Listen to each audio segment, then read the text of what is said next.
I'm Katja. And I'm Rin. And we're here at Commonwealth Holistic Herbalism in Boston, Massachusetts. And on the internet everywhere, thanks to the power of the podcast. Woo!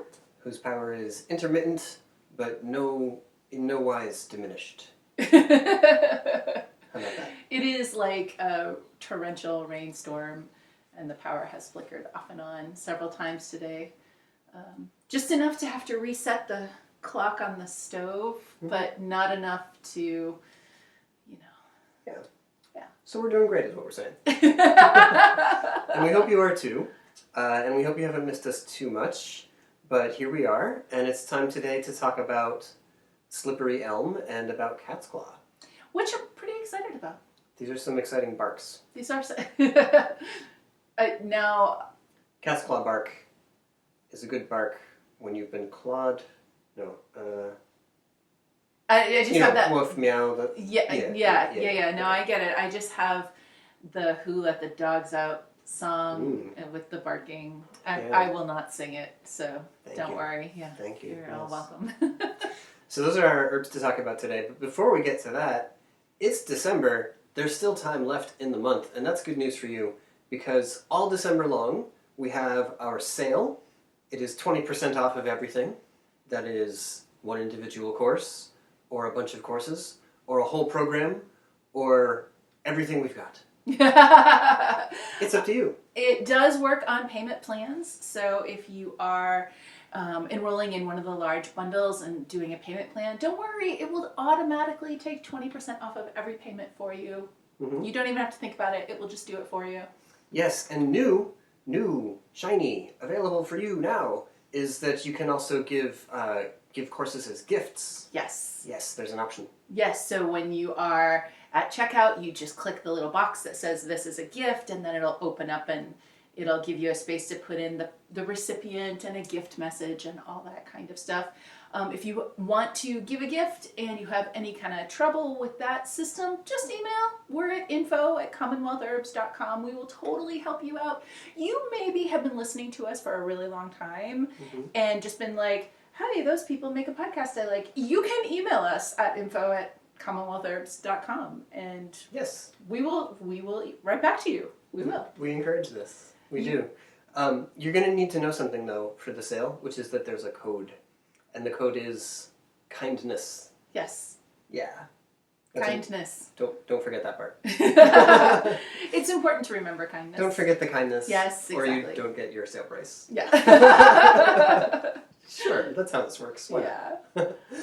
Okay, let's give the reclaimer. That's where we remind everybody that we are not doctors, we are herbalists and holistic health educators. The ideas discussed in this podcast do not constitute medical advice. No state or federal authority licenses herbalists in the United States, so these discussions are for educational purposes only. We want to remind you that good health doesn't mean the same thing for everyone. Good health doesn't exist as an objective standard. It's influenced by your individual needs, experiences, and goals. So keep in mind that we're not attempting to present a single dogmatic right way that you should adhere to. Everyone's body is different, so the things that we're talking about may or may not apply directly to you, but we hope that they'll give you some new information to think about and some ideas to research and experiment with further. Finding your way to better health is both your right and your own personal responsibility.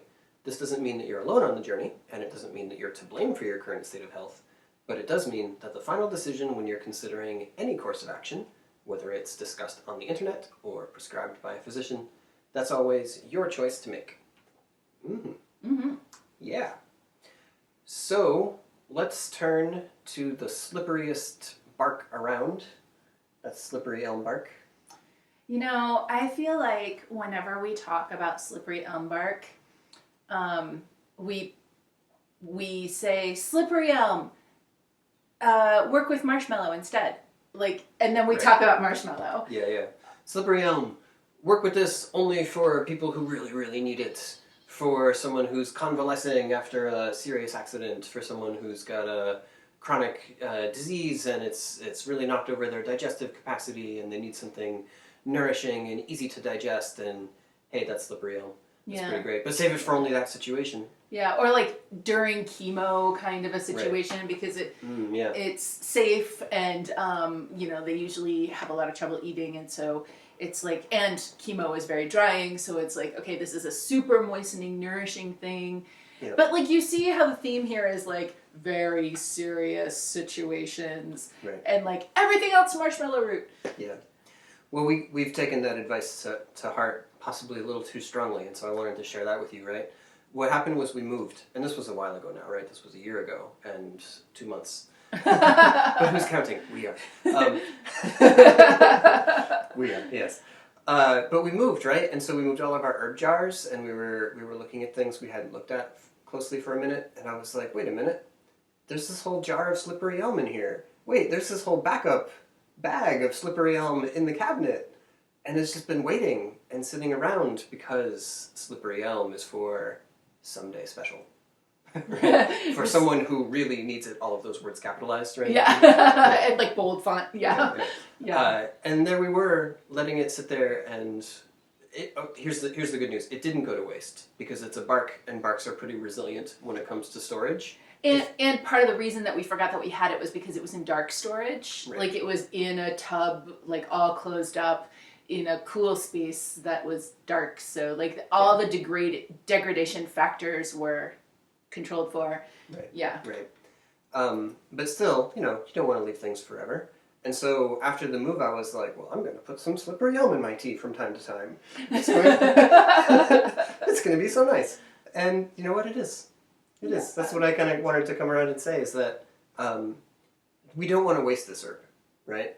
But we don't want to waste it in either of the ways. We don't want to be buying 1 million pounds of slippery elm and throwing it all around and just taking it whenever we need a little bit of a demulcent activity, right? We can have marshmallow for that. We can have other demulcents for that. We can have other elms for that matter, right? Yeah.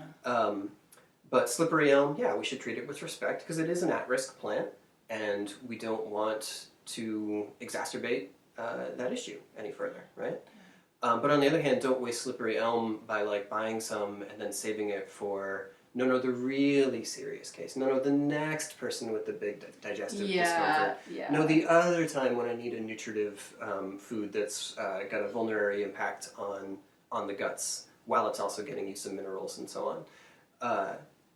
Don't let it go to waste that way either, right? And this isn't just about slippery elm. Like, some of you have some cabinets and closets you need to go digging in. I know. I think probably every herbalist like has some backstock that they're like either saving for a special occasion and therefore just never using, or like maybe forgot, like it was under something else and maybe forgot. And so it's really just good to make sure that you actually are drinking up the herbs that you buy, or making them into whatever you like to make them into. For us, it's usually tea, but whatever you like.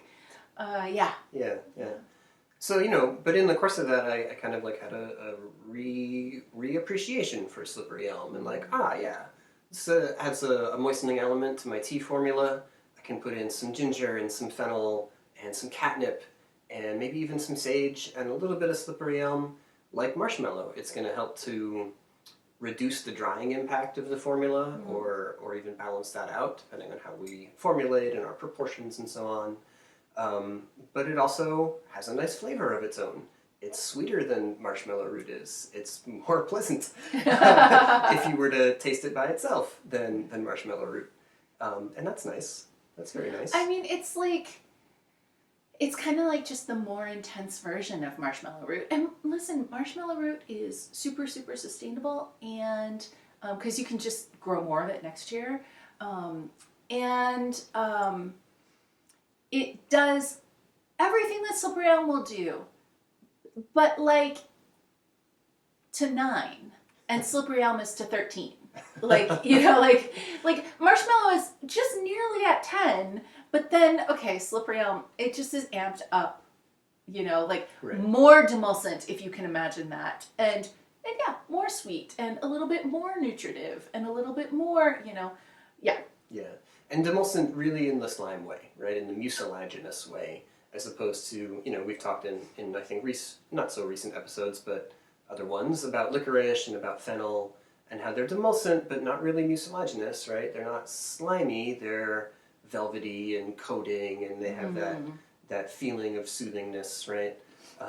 But they're not slimy the way that your marshmallow can be or your slippery elm will be. Yeah. Right? When it's in the water. It's also important, just since this is like a tangent but relevant, marshmallow roots mucilaginous quantity can vary from batch to batch of the actual roots, depending on the growing conditions, the soil, the this, the that, the other thing, how it was dried. There are a lot of factors that really do impact how much slime you're going to get out of the marshmallow root. And I feel like slippery elm is much more consistent in that slime, the quantity of the slime. Now listen, all herbs are variable from year to year, from region to region, from, whatever. So, and slippery elm also will have some variability, but that variability is much less noticeable, and the slime is pretty much always present at a very high level. Whereas with marshmallow, sometimes you get a batch that doesn't slime up quite as much.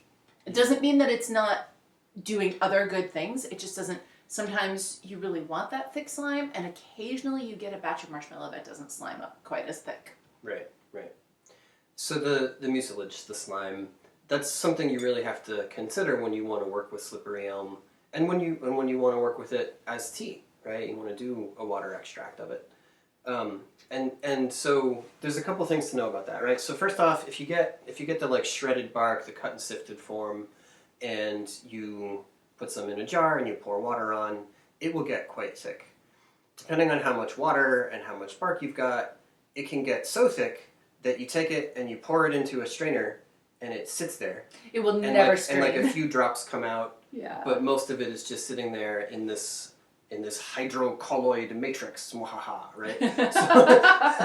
So you have these like polysaccharides, these like long chain, structurally related to sugar, and also related to starch, these kind of things, right? But they're like long complex molecules, and they kind of make a web or like a pile of spaghetti or a net, and then water molecules come and they get sort of trapped in that net. Mm-hmm. And so the whole thing holds together, and it's wet and it's slimy, but it doesn't really flow, right? And so it can be hard to be like, okay, I'm going to make my slippery elm infusion and drink it, because it won't pour through my strainer. Yeah. And this is a whole like jar of sludge, and it's a little hard to consume in that format, right? So here's some things that can help. One is just formulating it, putting it together with other herbs, and we're talking like 1 part out of 5 or something like that. So yeah, like 20% of your formula, something like that. That doesn't tend to get too stuck in your strainers or in your French press or whatever else. I've been making tea in our press pot, and when we do it in the press pot, there's a couple things that help us. One is that the water stays really hot the whole time, right? And that does kind of thin it out a little bit. Even though those mucilages are extracting, they're a little more mobile, they're a little more flexible, and so they do flow easier. In the press pot, in our version, we've got you made a filter that attaches right to it. It's made out of like a metal mesh, and it just attaches right to the bottom of the strainer, and so none of the bark itself is getting sucked up into the tube. If we didn't have that, it would not be a great idea to put slippery elm into your press pot tea, because it will get stuck in the tube. And that'll be hard to get out of there. Everybody always asks about that pre-filter, or the strainer that is on there. And so in the medicine making course, there is a chapter that includes how we use a press pot to make long infusions. And there's a video where I showed step by step how I made that strainer. And there's a quickie version of that on our Instagram feed as well. Nice. So that's an option. But if you were going to just like put things into a mason jar, and then you were going to pour it through something to strain, at that point, it really does depend on how much slippery elm versus how many other herbs you've got in there, right? And also, again, the temperature. If you let it sit and you let it set, it really will, and it will become more resistant to flow at that point also. So in a lot of cases, it might be easier to work with slippery elm powder in some water. And we're not talking about like just a little bit of water. Like if you had a glass of water and you take a spoonful of slippery elm powder, you put it in, you stir and you stir and you stir, and it's kind of swirling around as you're drinking it down. That's a good way to get it all the way into you. It's also a nice way to get the full benefit of the plant, right? You're getting in that mucilage and all of that slime creating stuff, but you're also just like literally eating the bark at that point, right? You're getting the mineral content it has. You're getting some protein and other things in there too. If you were taking it for like pain in the esophagus, either from like heartburn or pain in the upper digestive tract, so the esophagus and the stomach, again, either because of like acid problems, but also like chemo kinds of problems can cause like burny sorts of problems there too. Then stir in that powder, sure, but let it sit for like an hour, stir it a few times through the hour, and let it get thicker, because that way, like if you're trying to get the moistening action to the lower part of your digestive system, then it's okay to drink it before it gets totally thick, because it's gonna kind of work its way through. But if you really want that moistening action up at the top, then let it get thicker so that it like, you know, the lower digestive tract is long and stuff stays in there for a while. But the upper digestive tract is, you know, I mean, your esophagus is just a straight tube and like there's gravity, like stuff doesn't stay in the esophagus for very long. So having it thicker will help it to stick in the esophagus a little bit longer, just coating the sides of the tube. Yeah, nice. But listen, if you have the cut and sifted or like the shredded bark to work with, don't throw that out, and don't worry that you have to like get a really good herb grinder and turn it all into powder before you can do anything with it. Not needed. Like I say, you can mix it with other things in a formula and work with it that way. You can also take that cut and sifted bark and you can cook it up like a porridge. It's like preparing oatmeal. You know, it'll absorb water as it cooks, and then if you let it cool a bit, it will set in even more, and it will be very much like that. So you can cook that with some spices, maybe some pumpkin spice, you know, cinnamon and clove and ginger. You can throw some raisins in there, blueberries or whatever, right? And cook it up and eat it like that. And again, this is a really excellent food for people whose digestion is just a wreck. Yeah. Right? It's like, it feels like I've been swallowing sand and nails and like everything's all scratched and red and inflamed and painful and blah, right? That's a really great time to eat something like this. Yeah. If you, let's say you have some digestive issues like, you know, Crohn's or IBS or whatever, and your guts are just sore and inflamed and cruddy, then you might add that slippery elm into soup. You might add it into some other hot breakfast cereal that doesn't irritate your stomach. You know, you could go with just plain rice, like hot rice that was cooked with too much liquid, so that it gets really, really soft and mushy, and like a little cinnamon maybe, and then put the slippery elm with it. If you make porridge with just the slippery elm and nothing else, then it will have, even though it'll be slimy, compared to like hot breakfast cereal, it will be quite thin. And so if you are really in a lot of digestive pain, that's probably going to be super appealing.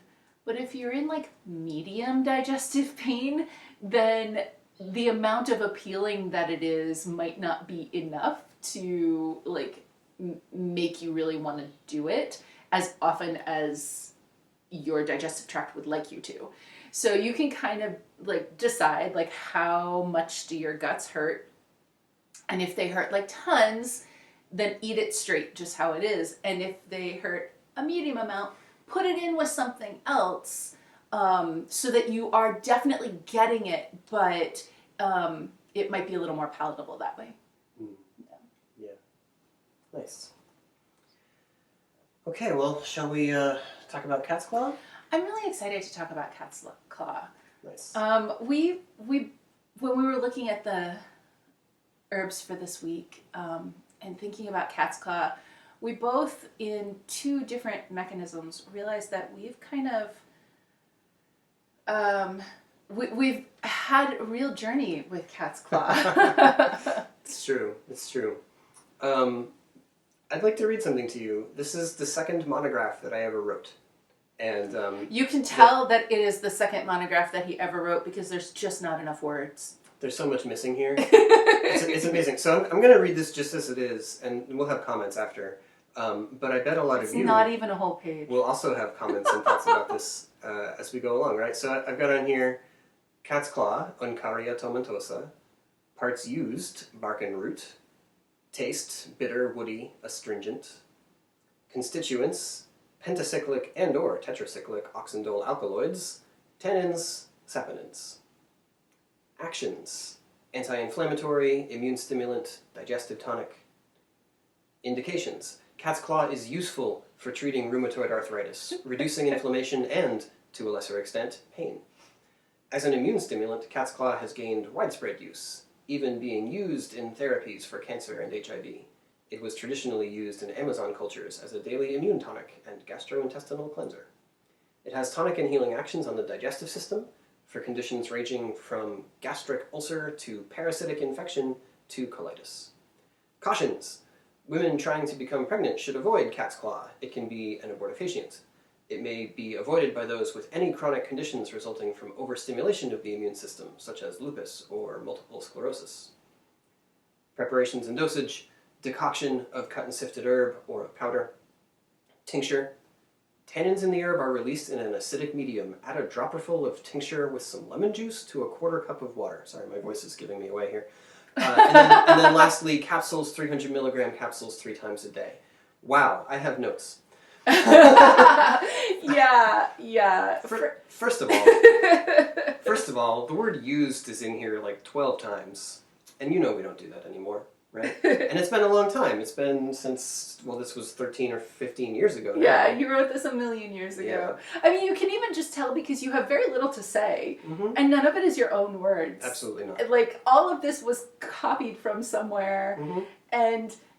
I guarantee I had no idea what... like, I could not give you a definition of alkaloid at the time, let alone oxindole, let alone why it matters whether they're pentacyclic or tetracyclic. By the way, most of that isn't actually that important. Some of the difference between the POA and the TOA has been overstated, it seems. If somebody out there is like, I know a lot about cat's claw already. But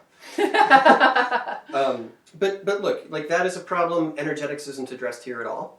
Right? It's just not even indicated. I mean, a smidge in the astringency, but you didn't realize that you were doing energetics when you were putting astringent. Yeah.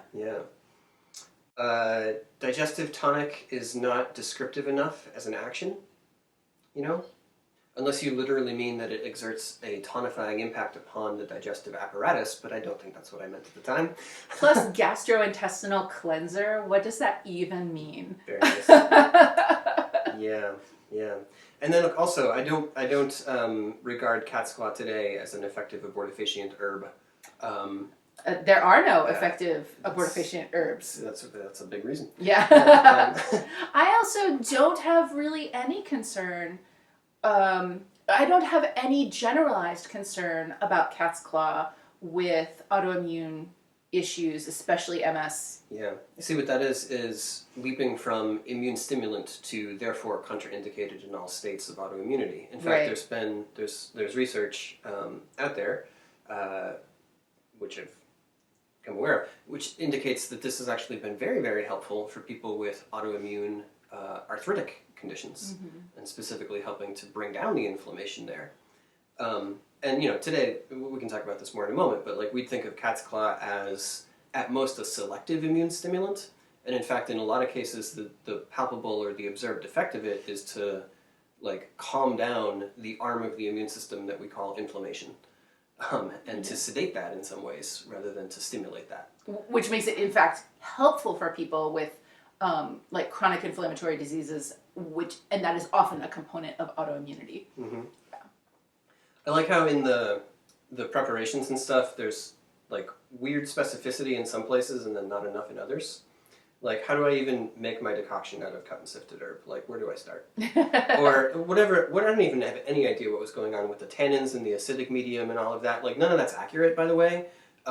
It's fine to put some tannins into something that's a little bit acidic. There might be a little bit of binding between them or some precipitation, but not a lot. And I don't think the word released is really appropriate for what's going on there. Also, all of it is if you want the acidity in the tincture, and sometimes that you do want that, you have to put it in at the time of making the tincture.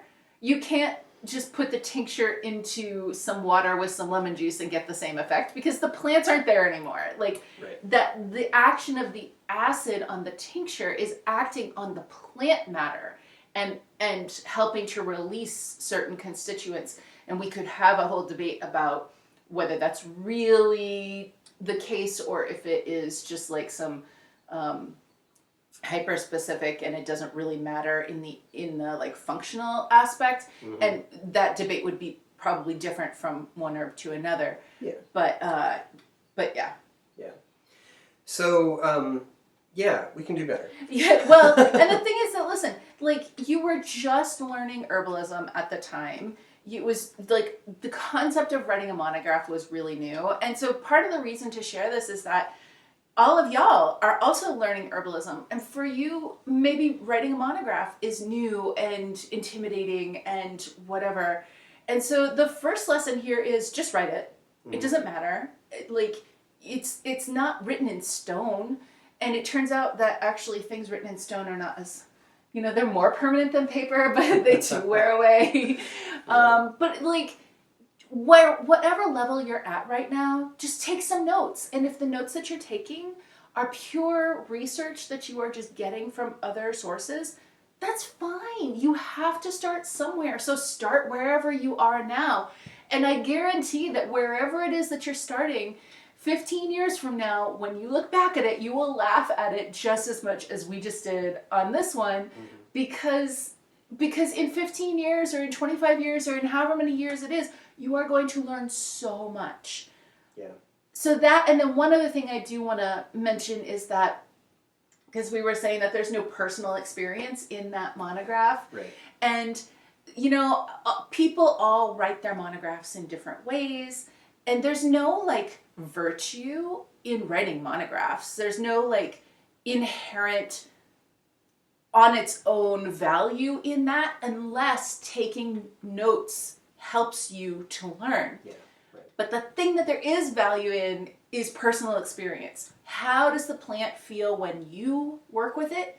And if you can get some friends to be experimenters with you, what do they report? Because they might not report the same things.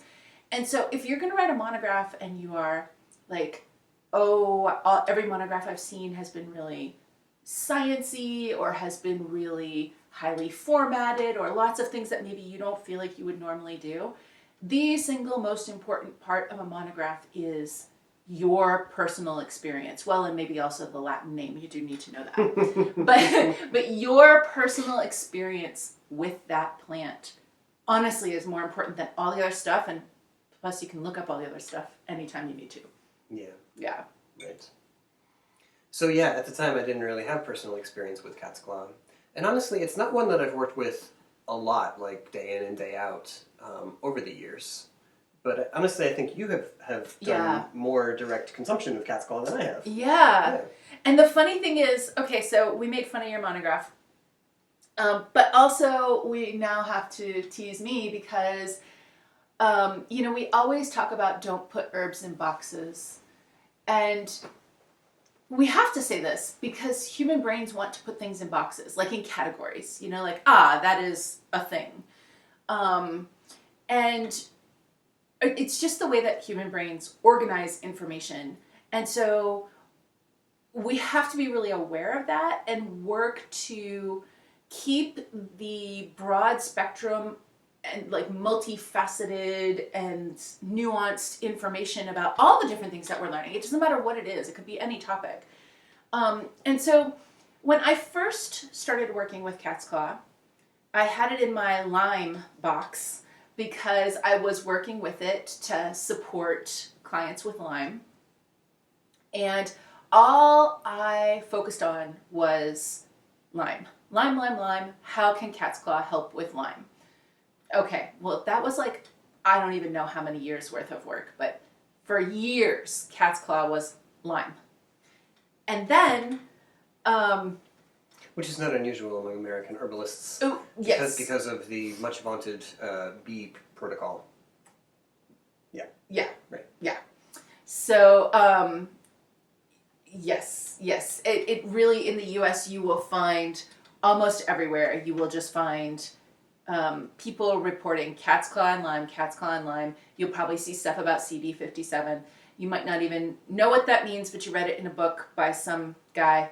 Not the best Lyme protocol on the planet, but cat's claw itself can be quite helpful. It is worth noting that it is on the drying side, and most people who have Lyme also experience quite a bit of dryness. And if you just Google herbs for Lyme, almost all of the herbs that you Google will be super, super drying. And so cat's claw, red root, high dose of Luthero.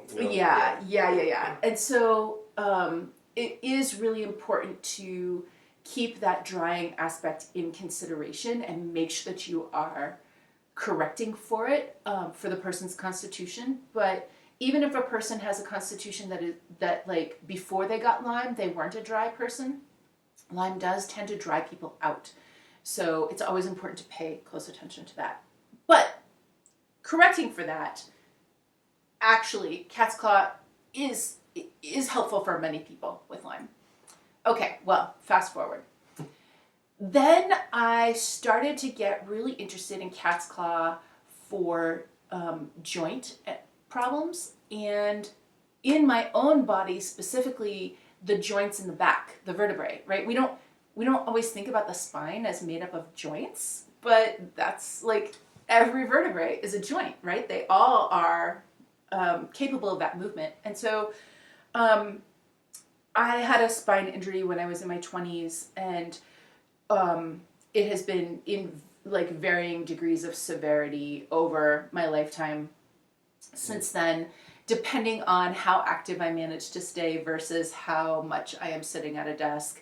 And so throughout my life, I have gone through many different phases of working with different herbs to support joint health. And I really got in a rut with cat's claw about my back, and it was super, super helpful. But that rut lasted for years, and suddenly I like really just threw the whole Lyme disease box out the window. Just forgot it entirely. You swapped it out for a new one. Yeah, I swapped it for a new box. Can you say anything about the kind of pain you had and the way that cat's claw itself was changing that feeling? Yeah. So, in this particular case, the pain was very inflammatory pain. So it was less of, sometimes you have a joint pain, and it could be any joint, it doesn't have to be your back. And like, you step wrong and you get a sharp kind of pain. Or if it's in your hands, like you use a knife and you hold the knife the wrong way, and you get like that sharp pain that goes kind of like up in the joint, and then it's so sharp that it maybe goes up the bone from the joint. That's not the pain I'm talking about. That is like, I'm gonna call that an impact pain, even though it's a residual kind of pain. It's a pain that can last for a really long time, but it's not always that sharp. That sharp is happening in the moment of, I stepped off the curb wrong or whatever. Like, I have a chronic problem here. I have a chronic level of dull pain, whatever. But in this moment, it is super painful. Okay, cat's claw is not necessarily what I'm going to reach for in that moment. In that moment, I would be looking for like topicals, probably with some cayenne, with some Solomon seal, with some maybe St. John's wort, some maybe wintergreen. And also, if there was a dampness component, maybe also some like prickly ash or something that would help move things through that dampness. What I'm talking about with cat's claw is the other kind of pain. The one that reminds you that you shouldn't step off the curb the wrong way. but you were in a hurry and you forgot. Like the one that's just sort of with you all the time. You just wake up and you're like, yep, there's that joint pain. You know, the one that's just always there. It's a duller kind of pain. And like it's the kind of pain that you can acclimate to, and you can work in spite of whatever that work is. Like if it's in your hands, maybe you're like, well, I like to knit. I'm going to knit anyway because today's not a really bad day, you know? Yeah.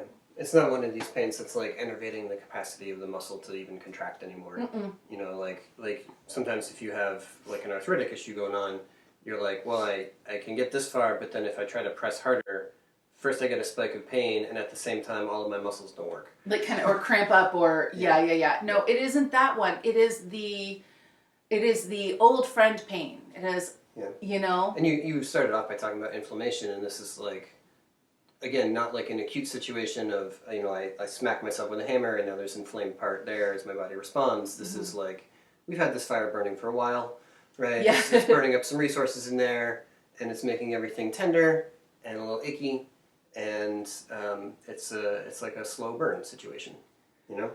So that has an element of persistent heat and some degree of some dampness to it as well. Yeah. And, you know, I'm raising that because this tracks straight to the energetics with cat's claw. This is like a nerve that's cooling, it's drying, it's tonifying, and so it matches that particular tissue state, which leads to this particular type of pain that you were feeling there. Yeah, it is that like chronic inflammatory kind of state, which then often, even if you're not a damp person, becomes a dampness issue. But I am a damp person, so that is like an extra bonus. If you are a person who runs cold, or if your chronic inflammatory state has created coldness, because that can also happen, then it's important to remember that cat's claw is cooling, so we're going to need to correct for that, easily done with ginger or any number of other things. Yeah. Okay, so... Right, so you had Lyme, sort of an immune hovering thing around there, but mostly Lyme, right? Yeah. And then this focus on the joint pain, and not just this particular like back issue, right? But like I said before, there's a lot of research onto this for like rheumatoid arthritis and some other, again, of these like chronic, long, slow burning, inflammatory type issues. But yeah, with that joint affinity to them. Yeah. Yeah. So the way that I took that was, you know, I make like not coffee, and it always has like a bunch of different roots in it. And it has a vaguely coffee-like flavor, especially when you mix in a little cocoa and a little milk of your choice, and then you call it mocha. Yes, absolutely. It's an herbal roots and barks and sometimes fungi decoction. Yeah. It usually has, no, it always has reishi, ashwagandha, and angelica. And then... For the last 5 years... For the first 5 years you were drinking this, reishi was not invited. Oh, that's true. Or like I would put like one tiny little thing of reishi. Little nub of reishi in there, yeah. Now I put like 2 handfuls of reishi. Yeah, it's funny. Reishi took me a while, but now I think it's delicious. But there's always something warming in there, so that already deals with the cold aspect of the ginger, angelica, calamus. Yeah, exactly. Elecampane, if there's lung stuff going on. Yeah. Nice.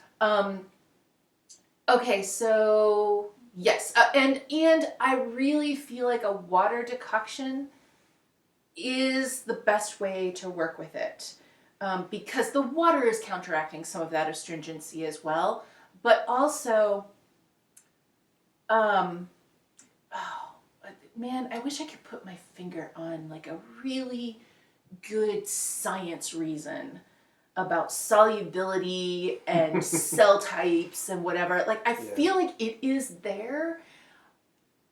And whenever I talk about, like, my preferences for water versus tincture, I feel like it sounds like vibes.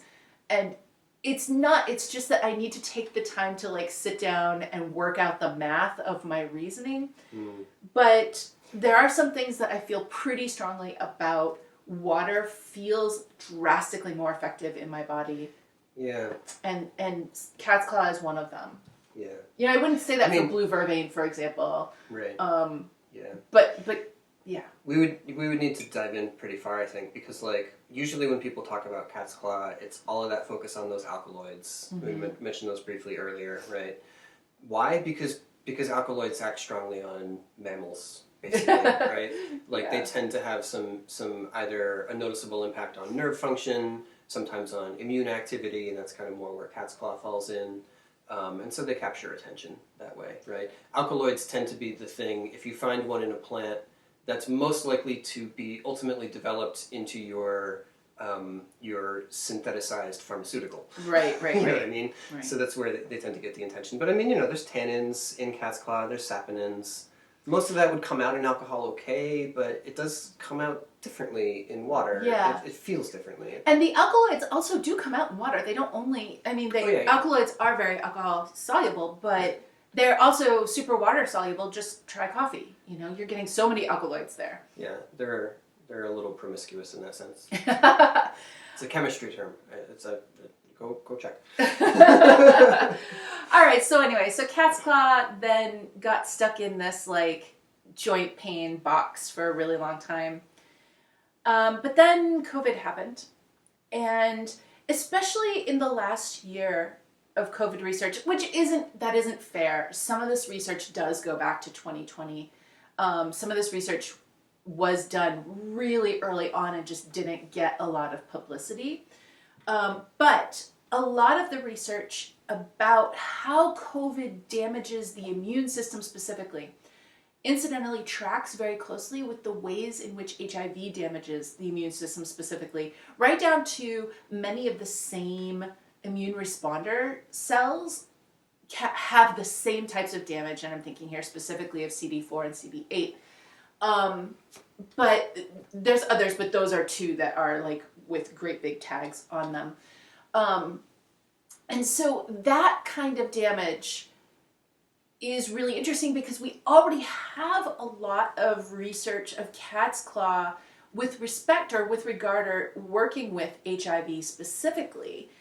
And right, I mean, in my terrible monograph, right, here we have it's being used in therapies for cancer and HIV, right? And again, not to be pulling that out of nowhere, right? We can probably dig in further and be like, well, actually, how were they preparing the herb, or was it some extract, or was it just these oxindole alkaloids that they were working in a petri dish, and all of that can get us to how relevant this is going to be to real humans. But on the other hand, that's not the extent of it, right? Like, there is some lab science stuff there. And then there is also, like, folk practice, and people saying, well, yeah, we were real sick. We couldn't afford that medicine. We drank this and seemed to do a little better than the people who didn't. Right? And that does count for a lot in our view of this world.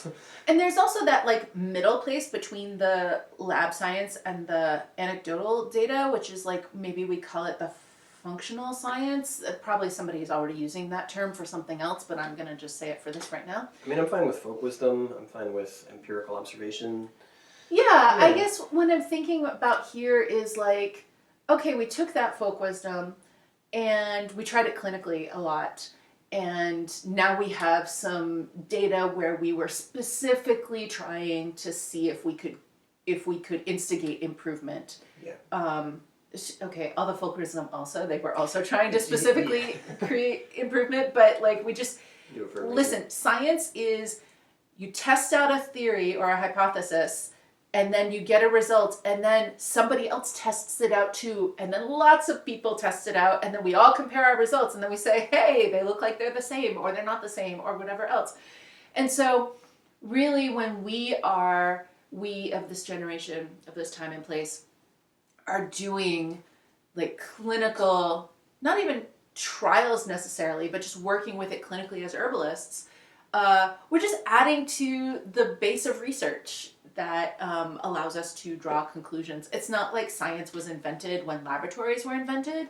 Humans have always been doing science with whatever tools they could get their hands on. Yeah.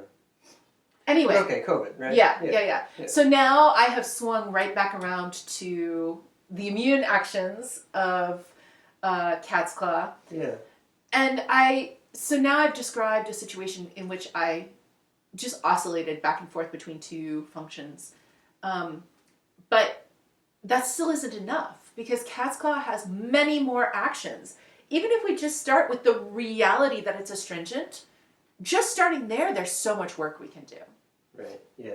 Yeah. And you look at this plant and its applications, and there are some topical approaches to work with this herb.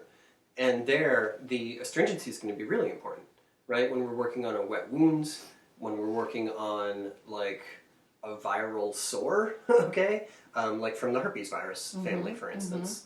The astringent activity of those tannins is going to be really important, even though that may not have a direct impact on white blood cell activation in the region. Right? Like it doesn't have to. This other element of its effect is going to be really, really relevant. When we talked about this herb in the immune health course, we talked about a lot of these ideas around this capacity to bring down inflammation, to help your body make better choices about where to cultivate inflammation and where to cool it off. On a mechanistic level, some of that is done by these things called T helper cells, right?